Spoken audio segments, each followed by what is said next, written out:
Our final story this week is called From Ireland to New York City. Again, hearing about somebody's experience. For once, Sean and Fiona Murphy were grateful for the crowds of people on their streets in New York City. It was a freezing cold day in 1858, and all those bodies helped block the powerful wind blowing from the Hudson River. Fiona told Sean, "Let's go to Uncle Brendan's," and a minute later they entered their uncle's little restaurant named Murphy's, after their family. The cold followed them in, so they quickly shut the door behind themselves. A familiar voice called out, "Well now, look what the cat dragged in." It was Uncle Brendan. "It wasn't a cat," Sean laughed. "It was Fiona. I'm hungry, Uncle Brendan." "You're a 15-year-old boy," his uncle answered. "You're always hungry. Sit down, and I'll get you each a plate. But Sean, don't you eat so much that you leave nothing left for my paying customers."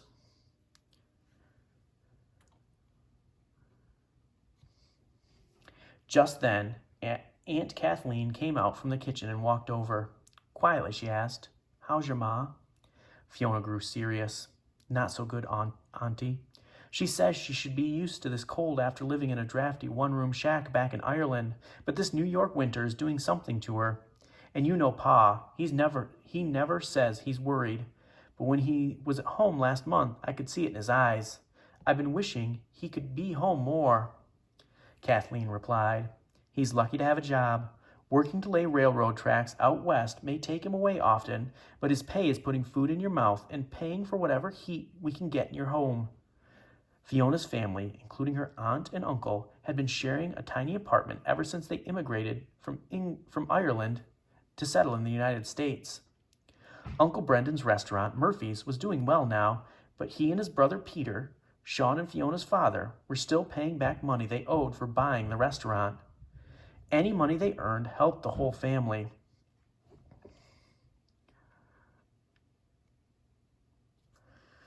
By now, plates of food had appeared in front of Sean and Fiona. Sean breathed in the familiar smells of the food from his home country, Ireland. "Ah, bacon and potatoes," he told Aunt Kathleen.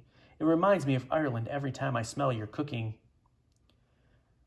"It should," she answered, "since I cooked the same food for you there. Only we have more to eat here. There was never enough food to eat after the potato blight ruined our main source of food in Ireland. Even your pa, the strongest man I know, was getting weak from hunger. It's a blessing to come to a country where there's food to eat. The land of opportunity indeed. Back in Dublin, Ireland, we worked just as hard and had a lot less." "Aye," said Uncle Brendan. "We would never have been able to own a restaurant back in Ireland, and even if we could have, no one had enough money to be a paying customer. We had so many hardships back home. We complained when all we had to eat in Ireland was potatoes, but we suffered tremendously when the potatoes were no longer there. Our family had to pay a lot of money to immigrate to America, and even with all the difficulty we're going through, it has all been worth it. We have a good place to live in a neighborhood of Irish folks like us. Sure, some people have been hostile towards us, but there's more food on our table than we ever had back home in Ireland. And, crowded as it may be, I prefer New York City to farming the rocky Irish soil. Still, I do miss a lot of folks we left behind when we immigrated from Ireland."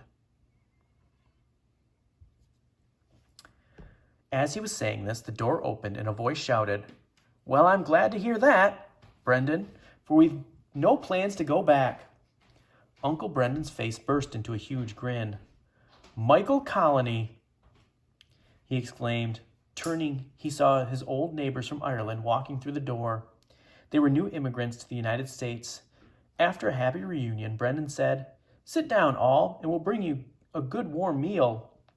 Later, after Colony's family was full of Kathleen's hearty food, Brendan asked Michael, "Have you a place to stay?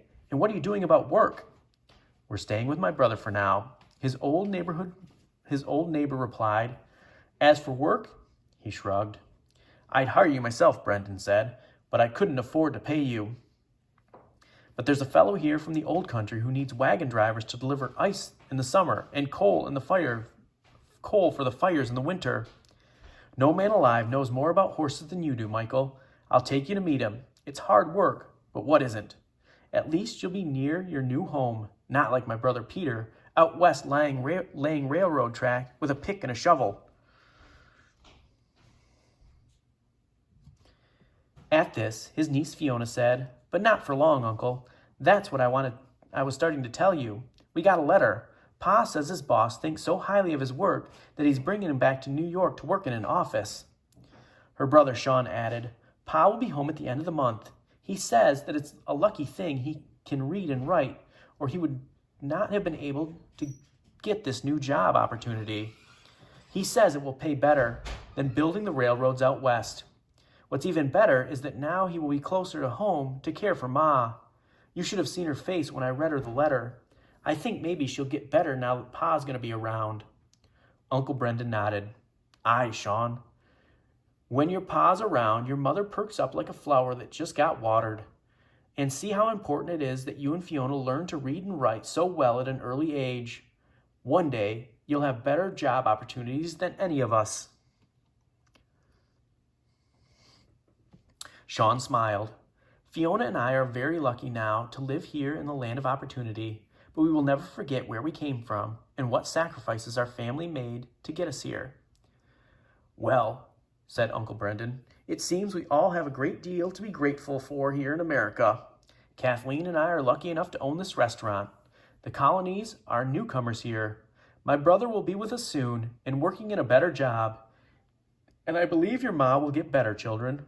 All in all, I'd say that as hard as the changes sometimes are, coming to America was a good idea."